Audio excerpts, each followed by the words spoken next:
Hello friends, success UPSC pointer में आपका स्वागत है। आज हम उत्तर प्रदेश की मिट्टियों को डिस्कस करेंगे और मैं बताऊंगा उत्तर प्रदेश की मिट्टियों से प्रीवियस ईयर टाइम पे कैसे क्वेश्चन बने थे और आपको कैसे सोल्व करने थे।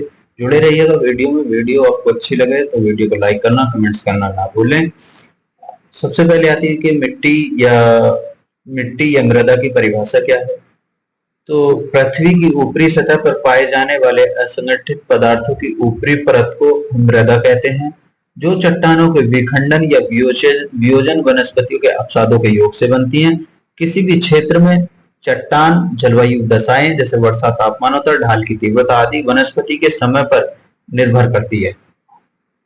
उत्तर प्रदेश की मिट्टियों को जो है 3 भागों में बांटा गया है। कौन कौन से? गंगा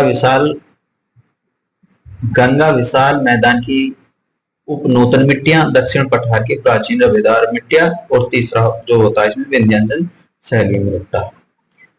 गंगा के विशाल मैदान की मृदाएं दो भाग में बटी हुई हैं। ये जो 2 भागों में बटी हुई हैं, सबसे पहले बांगर, दूसरा खाकर। तो देखो मैं बताऊं आपको, बांगर मिट्टी किसको बोलते हैं। बांगर मिट्टी मान लीजिएगा आज गंगा जो है इस रूट से निकलती है, गंगा निकलती है आज इस रूट से ऐसे करके। कभी सदियां पहले गंगा ऐसे करके निकली थी, बट आज की कंडीशन जो है गंगा की ये है, आज इस रूट को अपनाए हुए है गंगा। कभी सदियों पहले गंगा जब इस रूट को निकली थी, ये गंगा ने अपना जो रास्ता था वो डाइवर्जन वे में चेंज करते हुए आज के दिन ये वाला अपना रखा। जब कभी पहले ये गंगा यहाँ से निकला करती थी, आज इस कुछ क्षेत्र को अपना स्थापित करके दूसरी दिशा में उसने अपना मार्ग प्रदर्शन कर लिया। ये जो क्षेत्र बचा ये वाला जो है, ये टोटल क्षेत्र बांगर में काउंट होता है ना। बांगर जिस डायरेक्शन वे में आज की वर्तमान में गंगा चल रही है या कोई सी भी रिवर्स हो चल रही है वर्तमान में, और वहां आए दिन बाढ़ें आती है, तो क्षेत्र जो है खादर में काउंट होता है। खादर में, उसको खादर बोलते हैं। तो गंगा के जो विशाल मैदान की मृदाएं ओनली 2 प्रकार की पाई जाएंगी, खादर और बांगर। अब क्वेश्चन कहां से बनने के चांस रहते हैं, वो एग्जामिनर क्या करता है, पीसीएस में अक्सर पूछता है खादर मिट्टी में न्यूनतम क्या पाया जाता है या अधिकतम क्या पाया जाता है। बांगर मिट्टी में अधिकतम क्या पाया जाता है, न्यूनतम क्या पाया जाता है। वो यहीं से क्वेश्चन बनाता, बाकी कोई क्वेश्चन नहीं बनने के चांस रहते। बाकी बनने के क्वेश्चन चांस रहेंगे, वो भी मैं आपको डिस्कस करता हुआ चलूंगा। जुड़े रहिएगा इस वीडियो में। मैं देखो बताता हूं आपको। बांगर मिट्टी में फास्फोरस, चूना, ह्यूमस 3 चीजें हैं। इन 3 चीजों को तुम्हें याद रखने की जरूरत है, जो अधिकतम बांगर मिट्टी में पाई जाती हैं। अब न्यूनतम क्या है वो मैं बता देता हूं। न्यूनतम पाई जाने वाली बांगर मिट्टी में नाइट्रोजन है, पोटास है। ये 2 चीजें न्यूनतम पाई जाएंगी, 3 चीजें अधिकतम पाई जाएंगी बांगर मिट्टी में। अधिकतम क्या पाई जाएंगी बांगर मिट्टी में? फास्फोरस, चूना, ह्यूमस। जब मैं आपको इस टॉपिक से रिलेटेड पीवाईक्यू सोल्व कराऊंगा तो मैं आपको प्रूफ करके दिखाऊंगा क्वेश्चन कैसे बने थे। इसीलिए मैं बार बार बोलता हूँ, जिस पॉइंट को मैं वैलिड पॉइंट बताऊं उसे जरूरत है आपको बार बार ध्यान रखने की, अपनी कॉपी पे नोट करने की, नोट्स बनाने की। यहाँ से तुम नोट्स बनाइए और उसको रिवीजन करिए, यहाँ से क्वेश्चन बनेंगे। इसलिए जरूरत है इस वीडियो को बहुत अच्छे से देखने की। अंत तक देखिए, वीडियो में बहुत मजा आएगा, बहुत बहुत ज्यादा एंजॉय आएगा। और अच्छी लगे वीडियो तो आप इसको लाइक करना, कमेंट्स करना। नेक्स्ट पॉइंट की ओर चलते हैं। बांगर मिट्टी में जो है दोमट मिट्टी, कुछ क्षेत्रों में मटियार, बलुई, दोमट मिट्टी, भूंड, पुरातन मिट्टी, जलोढ़ मिट्टी के नाम से भी जाना जाता है। जैसे जैसे क्षेत्र होते हैं वैसे वहां पे इसको जाना जाता है। लेकिन यहाँ से अभी तक तो क्वेश्चन बने नहीं है, लेकिन थोड़ा सा इसको आप ध्यान में रखना कि बांगर मिट्टी को क्या क्या बोला जाता है। उत्तर प्रदेश के पूर्वी भाग में जो बांगर मिट्टी को जो उपरहार मिट्टी, यहाँ से क्वेश्चन बन सकता है कि उत्तर प्रदेश के पूर्वी भाग में बांगर मिट्टी को क्या बोला जाता है। तो यहाँ से देखना उपरहार मिट्टी बोला जाता है। अब आ जाओ खादर मिट्टी की ओर। खादर मिट्टी जो नदियों के बाढ़ वाले मैदानी क्षेत्रों में पाई जाती है, मैंने बताया था अभी आपको। खादर मिट्टी हल्के रंग की छिद्रयुक्त महीन कणों वाली होती है। खादर मिट्टी बांगर की अपेक्षा अधिक उर्वरा शक्ति होती है। देखो इस पॉइंट को मैं आपके डिस्कस करूं, उसने बोल रहा है खादर मिट्टी बांगर की अपेक्षा, यहाँ से गंगा है, यहाँ से कभी पहले निकलती थी, वर्तमान में गंगा यहाँ से निकल रही है, इस डायरेक्शन में चल रही है। कभी पहले इस डायरेक्शन में चलती थी, इसको ओल्ड डायरेक्शन बोलते हैं, इसको वो रिसेंटली डायरेक्शन बोलते हैं, रिसेंटली डायरेक्शन। ये रिसेंटली डायरेक्शन है, ये ओल्ड डायरेक्शन है। अब जित आप लोग देख रहे हो, आप खुद इस चीज को इमेजिन करो, यहाँ पे क्या होता है, किसान डायरेक्ट कंटिन्यू बिना भूमि को टाइम दिए हुए कंटिन्यू क्रॉप पैदा कर रहा है, तो उसकी जो उर्वरा शक्ति है, जो फर्टिलाइज इफिशियंसी है, वो तो कंटिन्यू कम ही होगी। अब यहाँ पे क्या होता है, यहाँ किसान पैदा करने की कोशिश करता मात्र 6 से 9 महीने के बीच में। लास्ट के जो 3 मंथ होते हैं, यहाँ से गंगा अपने बरसात के टाइम पे, वर्षा ऋतु में अपने उरूज टाइम पर आती है, और यहाँ पे जितने भी लोग क्रॉप उगाते, सब उगाते, यहाँ वनस्पति को, सबको, सारी चीजों को गंगा अपने पानी के साथ बहा के ले जाती है, और यहाँ पे नई मिट्टी का निर्माण करती है, जो उर्वरा शक्ति से पूर्ण तरीके से भरी हुई होती है। तो यहाँ से इमेजिन करने की जरूरत है, खुद हमारे सामने अभी क्लियर मैं करके दिखा रहा हूँ। जब यहाँ पे न्यू मिट्टी आएगी, दूसरी जगह से मिट्टी आएगी, उसमें सारी चीजें वैलिड तरीके से बताई जाएगी, तो उसमें बताया जाता है ये यहाँ से उर्वरा शक्ति बढ़ जाएगी, यहाँ पे जो है ओल्ड टाइम पे जो कम हो जाएगी, क्योंकि वहां पे एक किसान कंटिन्यू फर्टिलाइज कर रहा है, तो यहाँ से कम हो जाएगी। तो ये जो गंगा है, ये गंगा यहाँ से जो रिसेंटली टाइम पे निकल रही है, यहाँ से उर्वरा शक्ति बढ़ी हुई होगी, और जो पुराना टाइम था उसको खादर मिट्टी में काउंट होगा, इसलिए यहाँ पे जो फर्टिलाइज एफिशिएंसी है वो कम हो जाएगा। नेक्स्ट पॉइंट की ओर जो चलते हैं, इसमें मैं आपको बता दूं, खाद, इसमें नेक्स्ट पॉइंट है खादर मिट्टी जो है, इसमें क्या, अब क्वेश्चन कहाँ से क्या बनेगा, इसमें बनने को क्वेश्चन के चांस रहते हैं 2। मैंने अभी आपको ऊपर बताया था क्या कम पाया जाता और क्या अधिकतम पाया जाता। तो इसमें अधिकतम क्या पाया जाएगा, अधिकतम पाया जाएगा खादर मिट्टी में, क्या अधिकतम पाया जाएगा, चूना, पोटास, मैग्नीशियम, ये क्या पाया जाएगा, तीनों चीजें अधिकतम, अधिकतम, ये तुम्हें पता होना चाहिए। अब इस चीजों को तो अधिकतम, अब न्यूनतम क्या पाया जाएगा खादर मिट्टी में, नाइट्रोजन, फास्फोरस एंड ह्यूमस, ये 3 चीजें कम है। ठीक है, ये चीजें आप लोगों को पता होनी चाहिए। अब क्वेश्चन यहां से कैसे बनाएगा वो मैं आपको बता देता हूं। खादर वाले में क्या था, खादर वाले में कम क्या था, सॉरी अधिकतम क्या था, चूना, फास्फोरस था एंड ह्यूमस था, ये 3 चीज अधिकतम थी। इसमें फास्फोरस और ह्यूमस कम हो जाएगा।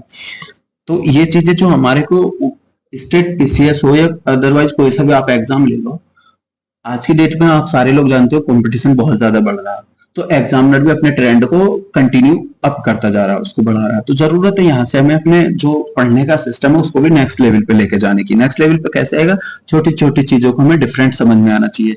जब डिफरेंट समझ में आ जाएगा तब हम एग्जाम हॉल में क्वेश्चन बनाने की कोशिश करते हैं या बन भी जाते हैं जो डिफरेंट समझ लेते हैं। अब जैसे मैंने आपको बताया खादर मिट्टी में अधिकतम क्या पाया जाएगा, न्यूनतम क्या पाया जाएगा, और बांगर मिट्टी में अधिकतम क्या पाया गया था, न्यूनतम क्या पाया गया, ये दोनों डिफरेंट अगर आपको पता इन फ्यूचर इन कोई से भी एग्जाम आपको क्वेश्चन आता है तो मैं उम्मीद करता हूँ आप 100% आंसर करेक्ट करोगे। नेक्स्ट पॉइंट की ओर चलते हैं। लाल एवं काली मिश्रित मिट्टी झांसी डिवीजन, मिर्जापुर, सोनभद्र के साथ प्रयागराज जिले में करछना में मेजा तहसील में पाई जाती है। इन जिलों के ऊपरी पठारी भाग में मिट्टी लाल एवं 2 प्रकार की पाई जाती है, परवा और राकड़ बोलते हैं इसे। जब हल्की रेतीली मिट्टी जो होती है उसको, परवा मिट्टी हल्की रेतीली दोमट मिट्टी होती है, और राकड़ जो होती है क्षारीय मिट्टी होती है। भाबर पर्वतीय क्षेत्रों में यहाँ की मिट्टी मोटी बलुआ एवं कंकड़ पत्थरों में निर्मित, छिछली इस क्षेत्र में नदियां लुप्त हो जाती हैं। भाबर के समांतर निचले भाग में तराई में विस्तारित यहाँ मृदा उपजाऊ एवं नमदंदली समतल, इस मृदा में गन्ना एवं धान की अच्छी पैदावार होती है। नेक्स्ट पॉइंट की ओर चलते हैं दोस्तों। उत्तर प्रदेश के गंगा यमुना दोआब के गंगा रामगंगा दोआब क्षेत्रों में जलोढ़ एवं काम्प मिट्टी का विस्तार पाया जाता है। उत्तर प्रदेश के जलोढ़ एवं दोमट मिट्टी सर्वाधिक क्षेत्रों में पाई जाती है। उत्तर प्रदेश दोमट एवं बलुई मिट्टी सिकटा, करियाल एवं धनका के नाम से जाना जाता है। इस क्षेत्र में बांगर मिट्टी ऊंचे मैदानों के कई भागों में पाई जाती है, जहां बाढ़ के समय में नदियों का जल नहीं पहुंच पाता। नेक्स्ट पॉइंट क्या है इसमें, गंगा यमुना की सहायक नदियों वाले बाढ़ क्षेत्रों में प्लाइस्टोइन युग में निर्मित बलुई मिट्टी 10 से 12 फीट ऊंचे टीलों को भूण कहते हैं। हल्की दोमट मिट्टी, मिश्रित दोमट मिट्टी होती है। बुंदेलखंडीय मिट्टी को समझते हैं, देखो मैं बताता हूं आपको। बुंदेलखंडीय मिट्टी किसको बोलते हैं? उत्तर प्रदेश का जो दक्षिणी पठारी मिट्टियों का भाग जो है उसको हम बुंदेलखंडीय मिट्टी कहते हैं। इस क्षेत्र में भोटा, मांड, कावड़, पंडुआ, राकड़ आदि मिट्टियां पाई जाती हैं। ध्यान रख लेना, अच्छा पॉइंट है। इस क्षेत्र में काली मृदा, केरल, कपास, रेंगुर आदि नामों से जाना जाता है। उत्तर प्रदेश के जालौन, झांसी, ललितपुर, हमीरपुर जिलों में काली मृदा का विस्तार होने के कारण चना, गेहूं, अरहर, तिलहन प्रमुख उपजें पाई जाती है। ठीक है दोस्तों, तो चलते हैं अब नेक्स्ट पॉइंट पे और मैं बता के चलता हूं आपको। अब ये जो आपको डायग्राम दिखाई दे रहा है इसमें बताया गया है मृदा का नाम एंड स्थानीय नाम। कहाँ कौन सी खादर जो है जलोढ़ एवं कछारी दोमट मिट्टियां सिल्टा बलुआ के नाम से जानी जाती है। बांगर पुरानी जलोढ़, उपहार मृदा, दोमट मटियार, बलुई दोमट, रेहे ऊसर बूंजी किसे बोलते हैं? रेहे बंजर और कल्लर को। बलुई मिट्टी भोड़ को बोलते हैं। काली मृदा रेंगुर एवं करेल कपास मृदा को बोलते हैं। बुंदेलखंडीय क्षेत्र लाल मृदा परवा, मांड, राकर, भोटा आदि। भोटा मिट्टियां विंध्य पर्वतीय क्षेत्रों में पाई जाएंगी और मांड मृदा जो है काली मृदा समान चिकनी में पाई जाती है। मांड एवं मार सिलिकेट, लोहा, एल्यूमिनियम खनिज पदार्थ पाए जाते हैं। मांट मिट्टी में पूर्वी क्षेत्रों में पाई जाती है। पड़वा मिट्टी उत्तर प्रदेश के हमीरपुर, जालौन, यमुना नदी के क्षेत्र में पाई जाती है। राकड़ मिट्टी उत्तर प्रदेश के दक्षिण पर्वतीय पठारी क्षेत्रों में पाई जाती है। लाल मिट्टी मिर्जापुर, सोनभद्र, झांसी में पाई जाती है। दोस्तों अभी जुड़े रहिएगा, इन पॉइंटों में मैं आपको बताऊंगा, लेकिन मैं अभी नेक्स्ट वीडियो जो लाऊंगा मैं बताऊंगा कौन से जिले में कौन सा खनिज पाया जाता है, वो भी मैं एक वीडियो बनाऊंगा स्पेशल आपके लिए। अभी इसमें ओनली ये मत सोचना कि सर ने वो नहीं बताया, ये नहीं बताया। मैं ओनली इसमें दोस्तों मैं आपको मिट्टियां ही मिट्टियां डिस्कस करूंगा, सोइल ही सोइल डिस्कस करूंगा, बाकी कुछ अदर नहीं करूंगा। अदर टॉपिक के लिए मैं अलग अलग स्पेशल वीडियो लेके आऊंगा। लाल मिट्टी निर्माण वॉल्यूम लाल सैलों के अपक्षय से हुआ है। लाल मिट्टी का विस्तार बेतवा, धासान नदियों, जलप्लावित क्षेत्रों में पाया जाता है। एक अच्छा पॉइंट है बंजर भाट नामक गोरखपुर, बस्ती, महाराजगंज आदि क्षेत्रों में पाया जाता है। नेक्स्ट पॉइंट की ओर चलते हैं दोस्तों। बंजर मिट्टी चिकनी बलुई दोनों प्रकार की होती है। जल प्लावित नदी किनारे में पाई जाने वाली मिट्टी उत्तर प्रदेश में ढूंढ के नाम से जाना जाता है। उत्तर प्रदेश को उत्तर पूर्व में स्थित कुशीनगर जिले को स्थानीय भाषा एवं भाट कहा जाता है। अब अच्छा वैलिड पॉइंट जो है ये है अपर्दन मृदा। अपर्दन मृदा क्या है? जल बहाव अथवा वायु के वेग अथवा हिम के पिघलने से स्थानीय मिट्टी का एक स्थान से दूसरे स्थान पर चला जाना मृदा का अपर्दन कहा जाता है। इस पॉइंट को देखो मैं आपसे डिस्कस करूंगा तो मृदा का अपर्दन है, अच्छा पॉइंट है। अगर हमारे को बेसिक क्लियर होते तो वहां एग्जाम में क्वेश्चन बन जाते। जब हमारा बेसिक क्लियर नहीं होता तो क्वेश्चन बनने में दिक्कत होती है। जैसे ये मृदा का अपर्दन कैसे होता है? मृदा का अपर्दन वायु के वेग से मृदा का अपर्दन होगा, जल बहाव से होगा और हिम पिघलने से होगा। जल बहाव से नदियों के कटाव से होता है और जब वायु चलती है तो उसके वेग से मिट्टी उड़ के दूसरे स्थान पर पहुंचती है तो मृदा का कटाव होता है। हिम बर्फ के पिघलने से जो पानी का रिसाव होता है उसके साथ मिट्टी कटती है। उत्तर प्रदेश में वायु अपर्दन उत्तर प्रदेश के पश्चिमी क्षेत्रों एवं जलीय क्षेत्रों के अपर्दन पूर्वी दक्षिण क्षेत्रों में अधिक होता है। चंबल नदी अधिग्रहण अवनालिका अपर्दन सर्वाधिक होता है। इसके कारण आगरा, इटावा, जालौन में बेहड़ पाया जाता है। नेक्स्ट पॉइंट क्या है दोस्तों? उत्तर प्रदेश के पश्चिमी क्षेत्र में अवनालिका अवर्तन, दक्षिण क्षेत्रों में रील एवं अपर्दन, पूर्व उत्तर प्रदेश क्षेत्रों में परत में अपर्दन विशेष रूप से प्रभावी है। उत्तर प्रदेश में मृदा अपर्दन के मुख्य कारण मानसून वर्षा, प्राकृतिक वनों का अभाव, ढाल की तीव्रता आदि। वायु अपर्दन से क्या होता है ये सुनो। वायु अपर्दन से जो उत्तर प्रदेश में सर्वाधिक जिले मथुरा, ये मथुरा जो है राजस्थान से सटा हुआ है और यहाँ पे रेतीली मिट्टा है इसलिए वायु का अपर्दन यहाँ सर्वाधिक होता है। जलीय अपर्दन उत्तर प्रदेश में सर्वाधिक क्षेत्र हिमालय का, क्योंकि हिमालय से नदियां निकलती है, तराई प्रदेश है, नदियों के प्रभाव की वजह से जो है नदी में मिट्टी कटती है, इस वजह से अपर्दन ज्यादा होता है। उत्तर प्रदेश अलीगढ़, मैनपुरी, कानपुर, इटावा, रायबरेली, सुल्तानपुर, प्रतापगढ़, जौनपुर, प्रयागराज जिलों में अधिक सिंचाई उर्वरकों के इस्तेमाल से लगभग 10% भूमि ऊसर हो चुकी है। उत्तर प्रदेश के पश्चिमी क्षेत्रों में लवणीय एवं क्षारीय मृदा पाई जाती है। उत्तर प्रदेश के पूर्वी क्षेत्रों में कुछ हिस्सों में अम्लीय मृदा पाई जाती है। उत्तर प्रदेश की प्रमुख मिट्टियां कौन कौन सी? पर्वतीय मृदा है, जलोढ़ मृदा है, तराई लाल, मिश्रित लाल, कैल्शियम युक्त लाल बलुई मिट्टी, माध्यम काली मृदाएं, लवणीय मृदाएं ये पाई जाती है। भारत में बंजर भूमि में कितना क्षेत्र है ये बताया गया है। उत्तर प्रदेश में बंजर भूमि 2008-9 के सर्वे के अकॉर्डिंग कितना 9619.35 वर्ग किलोमीटर है। प्रतिशत देखा जाए देश का 3.99 भौगोलिक क्षेत्रफल है। कभी कभी क्वेश्चन बन जाता है यहाँ से, फैक्ट वाले क्वेश्चन है तो इनको तुम देख लेना थोड़ा सा अच्छा करके, बाकी मैं बता के चलता हूँ। अधिक राज्य बंजर भूमि में 1082.29 वर्ग किलोमीटर है। उत्तर प्रदेश में 988.36 वर्ग किलोमीटर बंजर भूमि कृषि क्षेत्र में परिवर्तित किया गया है, जबकि 89.09 वर्ग किलोमीटर बंजर भूमि को जल निकाय में के रूप में परिवर्तित किया गया है। हरदोई जिलों को 79.25 वर्ग किलोमीटर तथा कानपुर देहात 72.19 वर्ग किलोमीटर बंजर भूमि में। प्रदेश में झांसी जिले में सर्वाधिक बंजर भूमि 445.36 वर्ग किलोमीटर है। इसके पश्चात आगरा 426.74 वर्ग किलोमीटर का स्थान है।